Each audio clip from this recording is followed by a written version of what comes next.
Arizona's temperature is hot. Oh, it's sweltering rather than merely hot. Temperatures over the following 3 days might rise to a sweltering 110 degrees Fahrenheit. Now let's be honest. Just the idea of enduring an Arizona summer without air conditioning is as insane as dressing in a wool sweater inside a sauna. Still, the wild part is here. Actually, there is a group of people doing it, on intention. Indeed, the Amish, known for their austere lifestyle devoid of modern conveniences, have decided to reside in one of the hottest areas of the country. There are no air conditioning units, none of the fans hooked into walls, simply traditional survival, straight from the past. And somehow they are thriving rather than merely making things work. Let's stop before you begin to perspire and probe the important question. How in the universe do they accomplish this? You may believe it's all about pure will, and sure, that influences everything. Still, the Amish do not simply bear the heat. They now have mastery over it. They have learned to deal with it by combining smart home design with natural cooling methods and a cultural attitude quite different from how the rest of us live. And let's not overlook, they have been operating long before we even knew what an AC unit was. Perhaps they have something on target. Here, now, things start to get interesting. Summertime in Arizona might reach 120 degrees Fahrenheit. That is the territory for a fry an egg on the sidewalk. When the temps reach triple digits, most of us would break out in anxiety without the pleasant hum of an air conditioner. But let this sink in. Air conditioning did not even exist most of human history. It first started to be typical in homes around the 1950s. Not before that. Individuals have to start being innovative, and the Amish have stayed to that natural, inventive method, cooling themselves without turning on one switch. Ever entered an old stone building on a really hot day and found how cool it was inside? That is wise design rather than magic. And it's exactly what the Amish are doing, but in an environment far more extreme. Arizona now is not Pennsylvania. It lacks nice evening breezes and undulating green hills. It is arid, severe desert heat. The Amish there had to so push their methods even farther. They have evolved in very amazing ways. And relax, I'm not advising you to throw your AC or dress traditionally Amish. We will let the experts handle the bonnets and suspenders. But stick with me. By observing how the Amish beat the heat, we could pick up some interesting techniques not nearly as wild as they sound. How then do they accomplish it? Their concealed weapon against the desert sun is what? Their residences form the beginning of it all. Imagine yourself entering a cave midway across the desert. Although the sun seems to be melting the ground outside, inside, it's quiet, cool, and really nice. Entering an Amish house in Arizona feels exactly like this. Their homes are built with strong walls composed of naturally occurring materials like clay, adobe, and wood, stuff that really blends with rather than against nature. The key lies in the thickness. Heat moves into the wall more slowly the thicker it is. Living within a large, naturally created cooler is like. The theory behind this is that thick walls gradually absorb the heat of the sun all day. But the sun is already setting by the time the heat at last makes it through, and cooler desert air replaces. The house's inside so remains naturally cool. To put it another way, you would be quickly covered in perspiration if you stood outside at noon in Arizona without cover. If, however, you were behind solid clay walls, the heat would hardly be felt by you. During a July heat wave, I once entered an old adobe house. Outside, it like a blow dryer on your face. Within, it was very amazing. I honestly believed someone had sneaked in an air conditioner. The Amish depend on this kind of natural insulation, and it performs really nicely. Furthermore, this is a fascinating added fact. This concept is neither new nor especially Amish. The precise same approach was utilized by ancient civilizations in the Middle East, North Africa, and portions of Asia. They recognized, You didn't need high-tech tools to cool the heat with the correct materials and clever construction design. The Amish, they just are preserving that wisdom, not sophisticated devices, only basic knowledge most of us have lost. And believe me, it becomes much more fascinating from here. Adobe is not a haphazard choice of material. These naturally occurring building materials are quite good in absorbing heat during the day and releasing it gradually at night when the temperature falls. The Amish are chilling, actually, in homes that do half the work for them while the rest of us are sweating through summer and rushing to cut our utility costs. And what then is their secret? First, let us begin with clay and adobe. These things behave like thermal batteries. They grab extra warmth during the hottest part of the day. When temperatures drop at night, particularly in dry desert environments, they release that heat gradually, thereby helping to naturally control the inside temperature. Another Amish favourite is wood, not just because it's plentiful, but also because, when combined with clay or straw, it's shockingly good as insulation. Together, they help to maintain indoor temperatures constant, therefore avoiding those severe midday heat waves that we all fear. Imagine your house as layered the way you would layer in winter, only in reverse, to keep the heat out rather than in. Now, if you have my inclination, you could be thinking, sure, that works for the Amish, but wouldn't it be easier to just flip a switch and turn on the AC? Yes, indeed. Also, no. One pays a lot for air conditioning. For instance, it's not unusual for people living in Arizona to pay $300 to $500 a month only to chill their houses during the summer. Amish families pay precisely $0 for cooling from their electricity bills. Their materials, wood, adobe, clay, save significantly more over time and have far less initial cost. Furthermore, their houses are naturally cooler, even in the hottest months, and they do not rely on equipment to survive a heat wave. There are no faulty compressors or power disruptions, simply wise, classic design. The Amish live contentedly in dwellings that almost cool themselves, while the rest of us are caught in a loop of searing inside heat and increasing energy expenses. Still, it is not limited there. High ceilings in Amish homes are another sometimes disregarded element that helps to keep things cool. And no, it's not about appearances or creating cathedrals out of their homes. Hot air rises, a basic natural law. Low ceilings in a house mean that all that hot air has nowhere except where you are trying to live and breathe. But in Amish dwellings, towering ceilings allow that heat somewhere to flee, up and away from you. The ceilings were so high you could virtually shoot hoops inside, so I remember thinking, why is there so much space up there? As I first entered an Amish home. But suddenly it struck me, or rather didn't strike me, the heat. It felt cool and pleasant down at ground level. It was all trapped above. Are you interested in certain figures?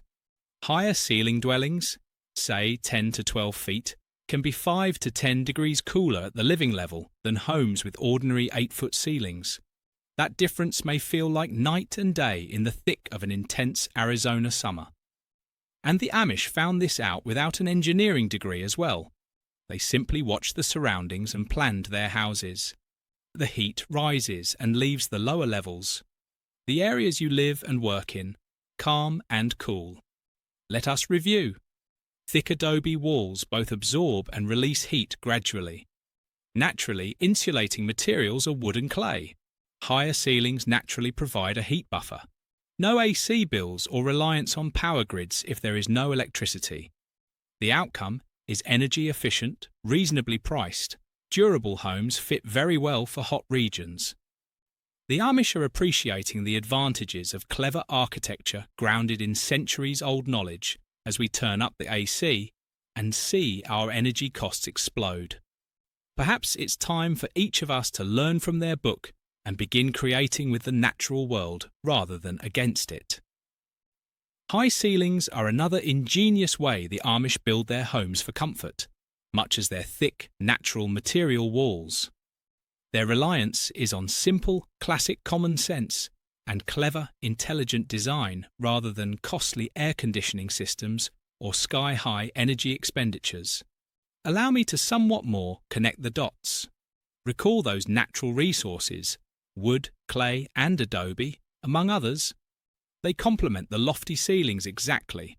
While the tall ceilings allow any rising warm air anywhere to go, the high walls function like thermal shields, slowing down heat transfer from the outside. The walls block, the ceiling raises, and the occupants remain delightfully cool in this natural cooperation. This is what you might refer to as a 3 kilowatt all-natural air conditioner. There are not any buzzing machinery, no growing utilities, simply nature, working as it should. To be honest, most of us hardly give ceiling height any thought when considering how cool we should maintain. Most likely, never. Usually, we are too busy adjusting the thermostat or reading reviews on the best fan to purchase. The Amish have resolved the issue before it ever begins.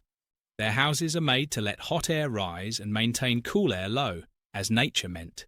It is basic, efficient, and ageless. Here's a small thought experiment. How many times have you entered a room with low ceilings and felt as though you came upon a heat wall? The place becomes a sauna, as if the air is caught with nowhere to go. Now contrast that with entering an Amish house with lofty ceilings. The hotness? Rising up and away, it creates a natural buffer zone separating you from the heated air. It's refreshing rather than merely utilitarian. The plus is that high ceilings make the space seem larger and more open, not only keep you cooler. Although the Amish might not be pursuing luxury, their homes frequently feel more open and airy than many small, low-celly built dwellings in contemporary areas. More room and improved temperature control are like 2 enhancements for the cost of one. Still, the Amish are not quite finished. They have still another trick ready: trees. Indeed, the Amish are already ahead of the rest of us, as we are busy running up the AC or battling with box fans. To naturally, sustainably cool their houses, they deliberately place trees all around. The worst part is that this is not only a charming back-to-the-land concept. Real science supports it as well. As said in the United States, a well-placed shade tree can lower surrounding temperatures by as much as 6 to 9 degrees Fahrenheit, approximately 3 to 5 degrees Celsius, and save up to 25% of cooling expenses. That quarter of your energy bill gone, just from planting a tree. And the Amish had been following this even before energy-saving advice started to take shape. Trees are nature's umbrella, not only beautiful objects to view. Amish houses are cooler when that hot Arizona sun is hammering down because of the shadow those leafy giants create. Trees placed on the south and west sides of houses block the most strong afternoon sunlight, therefore maintaining the coolness of windows, walls, and roof. This system calls for no maintenance at all.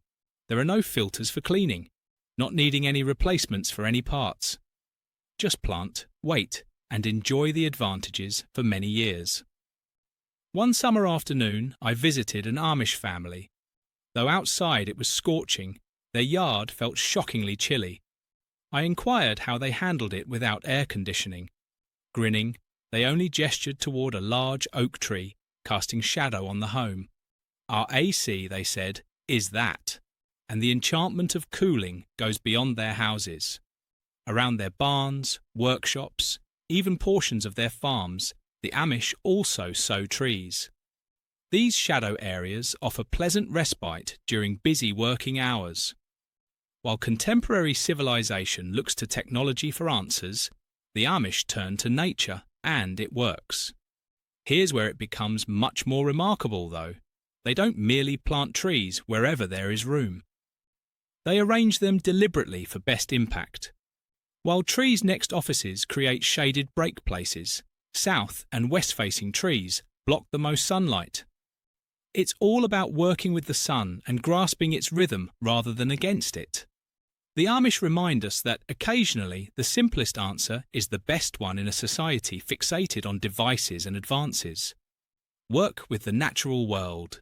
You may just find the hippest response there in front of you all along.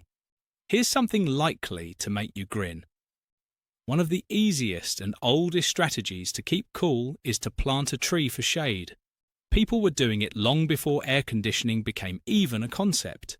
But we switched trees for machines somewhere down the road, and we forgot exactly how successful the old approach actually was. Being as clever as they are, the Amish never gave up on that straightforward reality. The cooling mechanism of nature still performs best. It's simply another illustration of how they let the natural world handle the difficult tasks. Not least of all, trees are the gift that never stops giving. They actively cool the surrounding air by a process known as evapotranspiration, not only offer cover. Simply said, trees assist to reduce the temperature around them by releasing moisture into the air. Consider it as nature's equivalent of a swamp cooler, but without the ugly equipment or electrical demand. Trees thus actively cool the air around them in addition to hiding the light. Not surprisingly, the Amish love them. They just happen to grow in your yard and are like a multi-purpose tool. To be honest though, you might tell that being under a tree feels cooler than standing in the sun without using a fancy phrase like evapotranspiration. Everybody has felt something like this. Studies really reveal that the air behind a tree may be up to 10 degrees Fahrenheit colder than that under full light. When you're attempting to cool off from the Arizona heat, that is a big difference. Also, the Amish? All along, they have known this. There are no scientific studies required. They have witnessed it personally for decades. Let us now relate this back to the whole picture. The Amish attitude to trees is about working with nature, much as with their usage of high ceilings and sturdy walls. They make use of what is already at hand, rather than battling the heat with costly AC equipment, or depending on synthetic cooling. One further way they live in sync with their surroundings is by planting trees to shade the sun and cool the air, using basic, sustainable techniques free of expensive technology. Let us therefore, once more, enter within. The Amish let nature do the work, which is the simple solution if you have ever wondered how they maintain their homes cool without turning on a switch. Their weapon of choice is secretly traditional ventilation. It's also a ploy as old as time. Imagine this. There is no air conditioning or fans. Not a buzz from any appliances. Just windows, opened and closed deliberately during the day to catch the ideal breeze. Sounds like something from a time capsule, but believe me, it works. The Amish reject high-tech cooling systems and devices.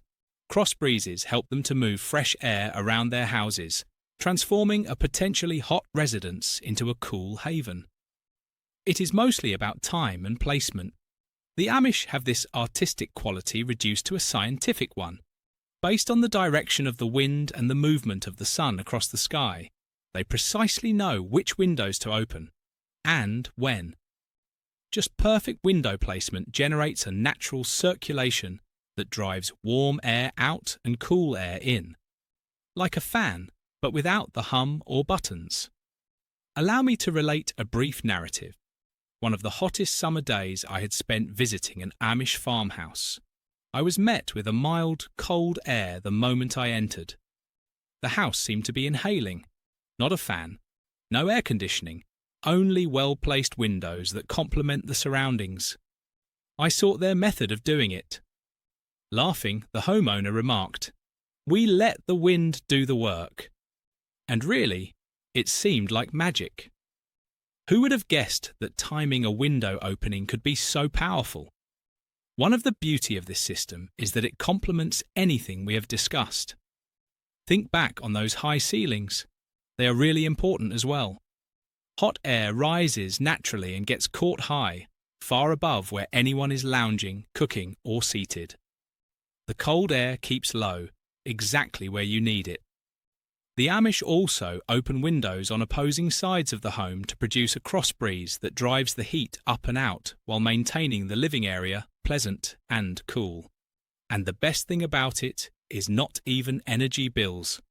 Unlike contemporary air conditioning, which may run a fortune in summer, this system is free. It is at its best nature-powered cooling, and the Amish had been utilizing it since before electric fans first arose. Discuss how best to maximize the elements, and think again if you believe the Amish people end there in terms of maintaining composure. Another ace they have ready is summer kitchens, and believe me, it is as brilliant as it sounds. Cooking indoors during those sweltering summer months will make your house an oven. Cooking indoors may increase interior temperatures by as much as 10 degrees Fahrenheit. Did you know? Imagine now turning on the stove, while outside the temperature is already more than 100 degrees Fahrenheit. No thank you. Here's something likely to make you grin. One of the easiest and oldest strategies to keep cool is to plant a tree for shade. Long before air conditioning existed at all, people were doing this. But we traded in trees for machines somewhere along the road, and we forgot how good the old approach was. Not the Amish, though. The Amish never gave up on that basic reality, even with their great inventiveness. The cool system of nature still performs best. It is simply another illustration of how they let nature handle the difficult work. And when you stop to consider it, trees are the gift that never stops giving. Apart from offering cover, they chill the surrounding air by means of evapotranspiration. Simply said, trees assist to reduce the temperature around them by releasing moisture into the air. It's like nature's equivalent of a swamp cooler, but without the ugly equipment or power bills. Actually, behind a tree, you may feel up to 10 degrees Fahrenheit, approximately 5.5 degrees Celsius, cooler than under direct sunlight. Studies verify that shaded places with vegetation can be noticeably cooler than pavement or sunlight areas. It is not only a sense. And for those attempting to cool Arizona, that 10-degree variation is not minor. The Amish all along, they have known this. Scientific research is not necessary. They have witnessed it personally for many generations. The Amish view of trees is based on one concept: work with nature, not against it, much as their use of high ceilings and sturdy walls reflects.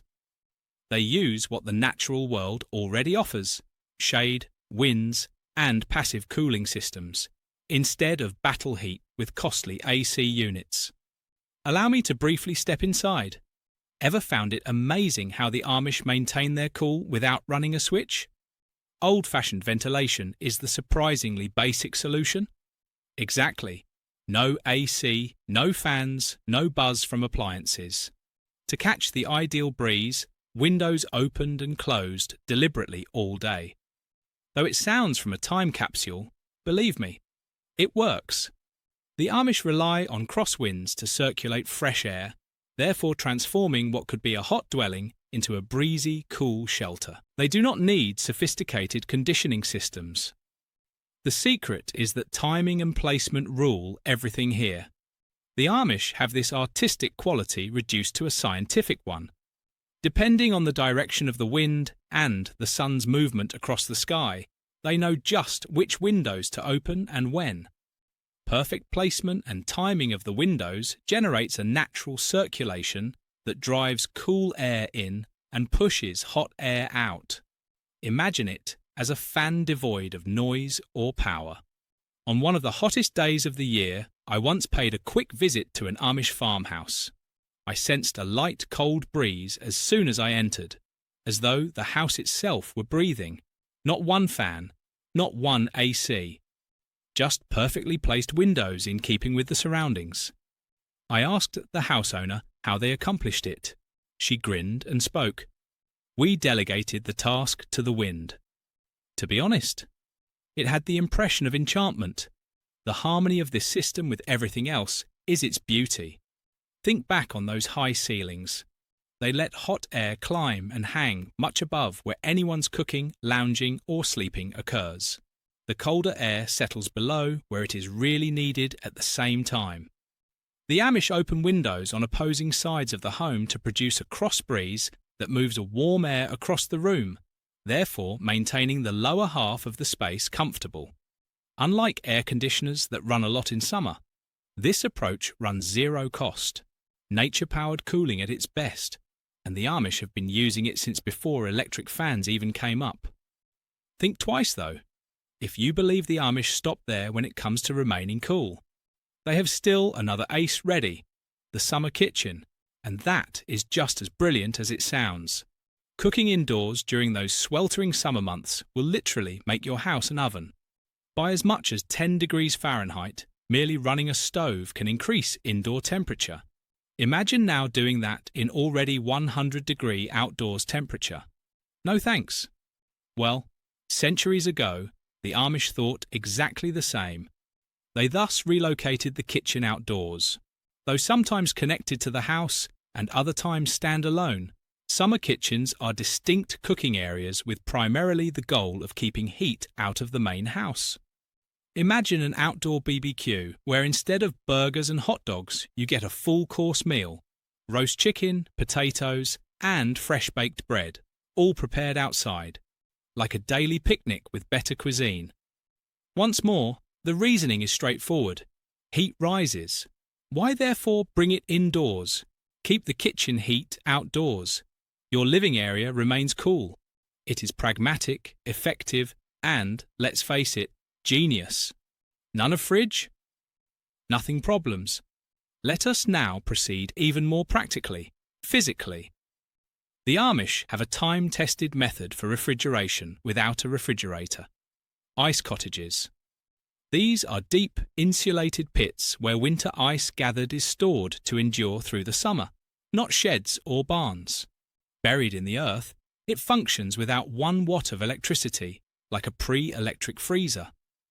The Amish have massive blocks buried under layers of sawdust or straw, kept cold, while the rest of us dash to the shop for bags of ice. This approach is so effective that ice will last from winter right through August. Meat, milk, and other perishable foods remain cool, without a refrigerator buzzing non-stop and heating the house. About a low-maintenance option. Talk about no buttons, not any bills, a shovel, some sawdust, and a lot of common sense just.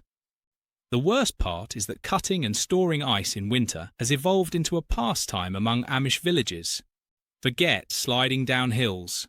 Real winter activity is ice harvesting.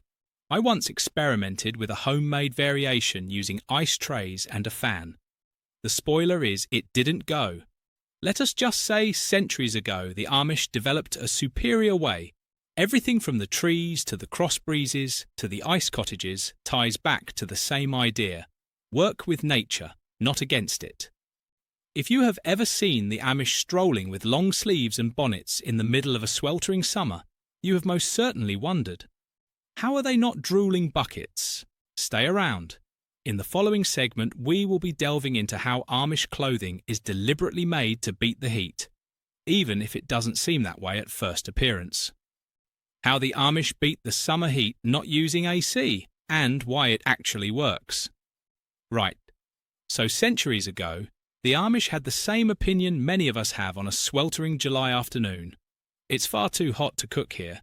But instead of turning on the AC, which they lack, they devised a genius answer. Move the cooking outside. They seemed to be looking at their wood-burning stove and saying, "You're not welcome here this summer." Enter the summer kitchen, a distinct cooking area intended with one aim in mind: keep the heat out of the living area, either built immediately outside or somewhat adjacent to the house. Thus, the Amish are outside cooking substantial meals without heating their houses 1 degree, while most of us are sweating over a hot stove and then blasting the AC to offset. It is straightforward. This is wise. And the reasoning is quite solid. Avoid it from rising indoors initially since heat rises. Fix the issue. Imagine it. An Amish summer kitchen is the best outdoor open-air kitchen, not only a BBQ pit. We are speaking of whole meals, roast chicken, baked potatoes, fresh bread, all made outside. It's like every day having a picnic except with far better cuisine. To be honest, why would you deliberately turn on additional heat inside your house when outside feels like a sauna already? Once more, the Amish show that working with nature rather than against it is better. Without a refrigerator? Not at all problematic. Back hundreds of years, the Amish people used ice huts. These are not shed or barns. Deep, insulated holes buried in the ground, they are loaded with chunks of ice gathered in winter. Consider it as a pre-electricity freezer, except instead of plugging it in, bury it and let nature handle the job. The Amish cut huge blocks of ice from lakes or ponds in winter, insulate them with sawdust or straw, and bury them. The outcome was all through August, cool food storage. It's rather powerful. With no humming, no energy, and no monthly utility cost, these subterranean ice tanks can store meat, milk, and perishable items for months. The rest of us are feverishly purchasing pricey ice bags at the petrol station to keep our picnic coolers 6 hours cold. Fun fact: Amish people engage in full-on winter activities including cutting and storing ice. While most people are creating snowmen or sledding, these people are out there gathering ice as though it were a lost Olympic activity. Let us now discuss fashion, more especially Amish fashion. Should you have encountered Amish people in the summer, you have most likely wondered, how are they not melting in that long sleeves and caps? The twist is that here is. They are staying cool exactly like that. The Amish apply the same idea, much as desert nomads covering themselves in loose clothes. While most of us are throwing fabric in favour of tank tops and shorts, it may seem contradictory, yet long sleeves and wide-brimmed hats really assist control body temperature. What then? Bare skin becomes a walking solar panel as it absorbs direct sunlight. But loose, light-coloured clothes creates a barrier that lets air flow under and protects you from the heat. It's like strolling across your own little area of shadow. Two groups with quite different lifestyles, desert nomads and Amish people, have comparable heat-beating strategy. Cover to help you chill off. And those caps with big brims? They serve more than only display value. Like a temporary roof fastened to your head, they give the face and neck vital shadow. Grandma was thus perhaps right when she nagged you to wear a hat in the sun. Ultimately, the Amish attitude to summer heat is a way of thinking rather than a set of creative strategies. They try not to flee the heat, they fit it rather well. Their approaches, whether they involve building cross breezes, cooking outside, excavating ice cottages, or donning long sleeves, clearly respect nature and commit to simplicity. Like the venerable Amish proverb goes, learn to make peace with your circumstances. And let's be honest, following a summer without air conditioning, your choices are two: adapt or begin Googling properties in Alaska.